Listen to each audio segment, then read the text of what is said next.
Bom, boa noite a todos. O tema da noite de hoje é: não separeis o que Deus juntou. E assim como o Carlos falou aqui na abertura, ele pediu que cada um tivesse no seu coração toda a pureza e todo o carinho. Então, quando Jesus falou essa frase, não separeis o que Deus juntou, foi no momento onde é que ele foi questionado sobre o casamento, se era válido o divórcio, a separação, e ele disse que a gente não deve separar o que Deus juntou. Mas o que Jesus dizia, ele estava se referindo exatamente ao que a gente tem no coração, ao amor.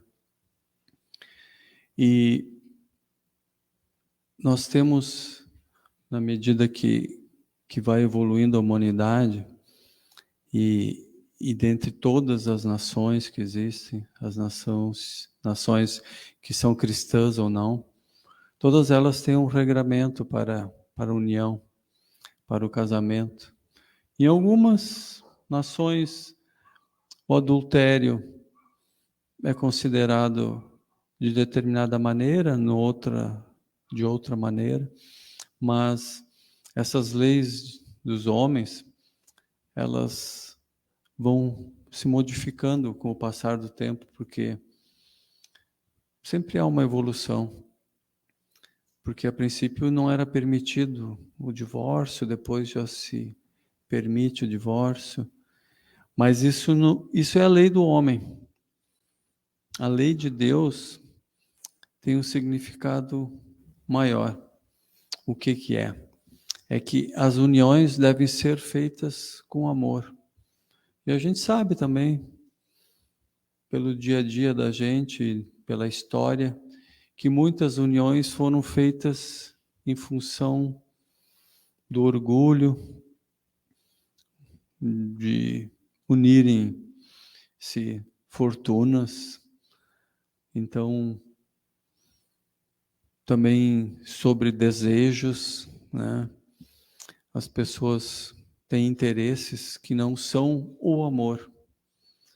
E o amor, ele nasce entre os corações, entre um casal,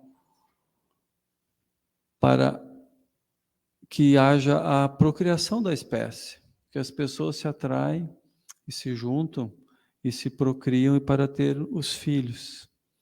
E numa união entre os homens, entre os seres humanos, isso é uma demonstração de amor, porque quando a gente tem um filho, seja ele do ventre ou quer dizer, um filho do original do casal ou mesmo adotado, o objetivo desse amor é demonstrar o amor para essa criança, para a gente poder demonstrar o que é o amor, para que o amor floresça e cresça entre os seres humanos.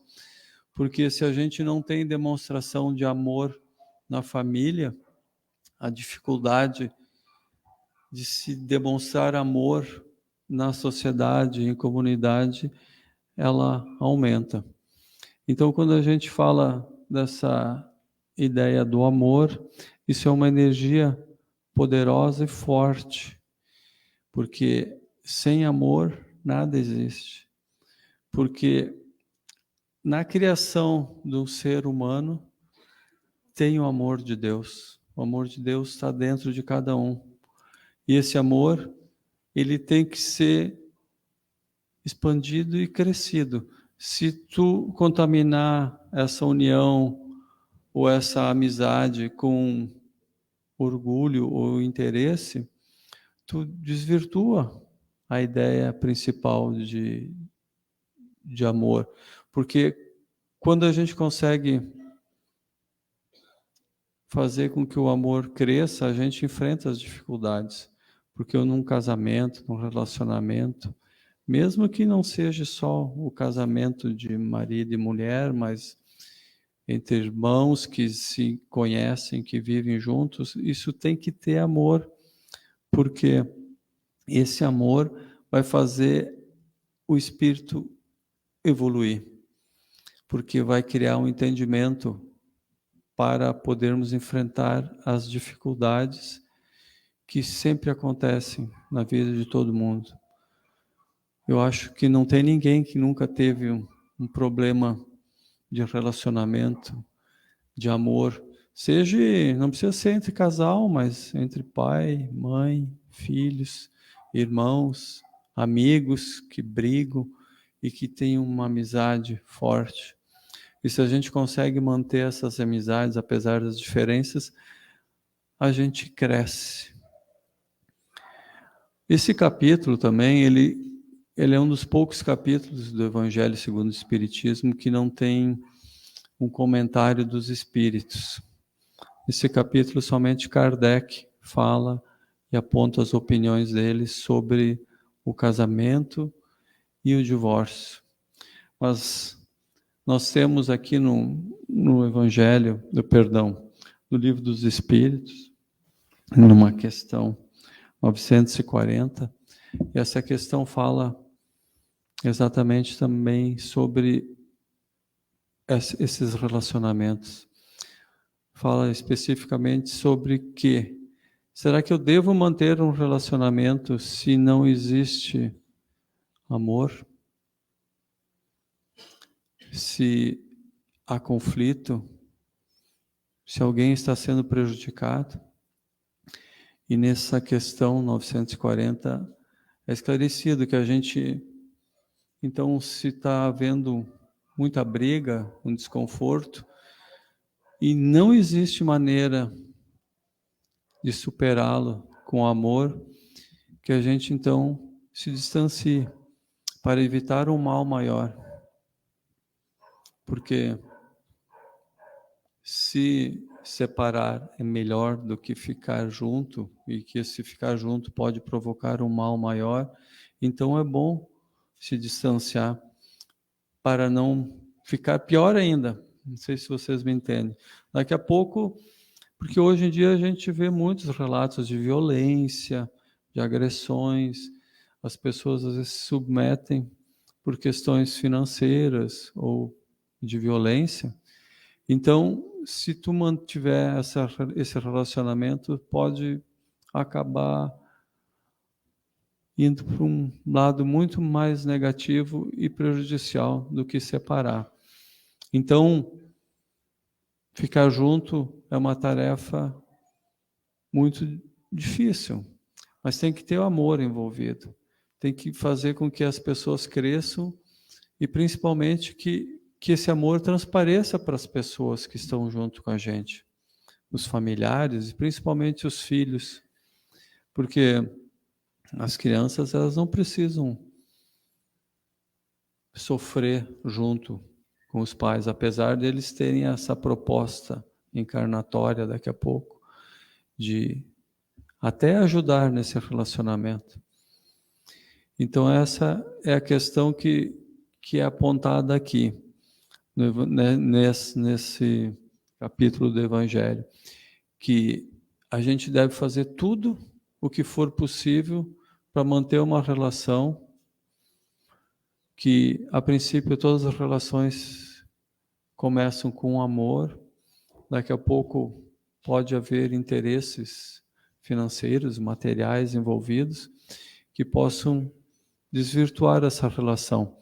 Mas, se não há como permanecer juntos, então há essa possibilidade, essa condição é até melhor que se afaste.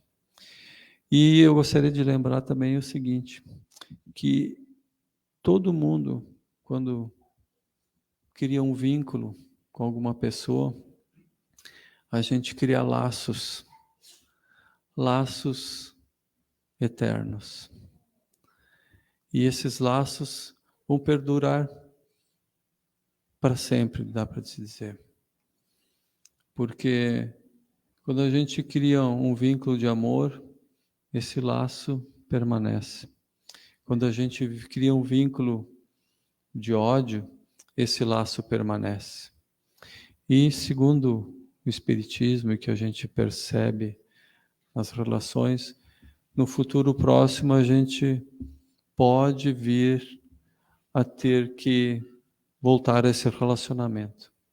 E quando eu digo pode vir, não quer dizer que é certo, tá? A gente pode vir a ter a mesma esposa, o mesmo marido, numa outra encarnação para reparar o erro. Mas, às vezes acontece de esse relacionamento vir como forma de filho, filha. E daí quando vem aquele relacionamento lá do passado que não deu certo em forma de filho ou filha, daí não tem como não amar, né, gente? Daí a gente resgata essa relação, esse vínculo, e daí a gente consegue resgatar aquele vínculo daquela mágoa ou daquele ódio que se criou. E sempre que a gente tem uma mágoa com alguém, é que a gente criou uma expectativa que não foi atendida. Porque lá no começo tinha o amor, tinha a vontade, a coisa boa, e daí não deu como a gente queria. Por culpa minha ou por culpa do outro. Mas geralmente a gente tem que pensar, né, que a culpa pode ser minha. Então, se tem uma mágoa, um rancor desse, e a culpa pode ser minha, eu posso mudar isso. Não que eu volte a perdoar alguma coisa muito grave que foi feita, mas o perdão tem que estar presente. A gente tem que dar o primeiro passo e aliviar para se livrar desse peso, dessa dor e dessa mágoa. Não que a gente volte a ter o relacionamento, mas a gente precisa fazer um movimento demonstrando que ficou bom, ficou bem, apesar do desentendimento. Claro que daqui a pouco a coisa foi muito feia, digamos assim, e a gente tem que se distanciar. Mas, lá no fundo do coração, quando a gente fizer as nossas orações, a gente pode mandar a vibração de coração para coração, pedindo, me perdoa, eu te perdoo, para que essas ligações que a gente criou se amenizem, se tranquilizem, porque se a gente consegue emitir o amor é uma energia tão grande, tão poderosa, ela vai dissolvendo. Pode demorar algumas encarnações, mas isso acontece. Então, quando esse capítulo fala que nenhum homem pode separar o que Deus juntou, é isso que eu quero dizer. Lá no começo a gente se gostava, aconteceu alguma coisa por orgulho, por um desejo estranho que apareceu, e a gente criou uma mágoa, uma raiva, um rancor, mas a ligação existiu e ainda existe. Então, se a gente consegue expandir o amor, tudo vai dar certo. Nós temos uma vida eterna pela frente e a gente pode superar as dificuldades aqui também, e é o nosso objetivo. Essa encarnação é a nossa mais importante, porque é a que a gente está vivendo e a gente precisa enfrentar, encarar, perdoar e tentar superar tudo e resolver tudo da melhor maneira possível. Então, que a gente consiga entender que a gente não pode separar o que Deus juntou. A gente tem que resolver. Ok? Muito obrigado. Uma boa noite para vocês.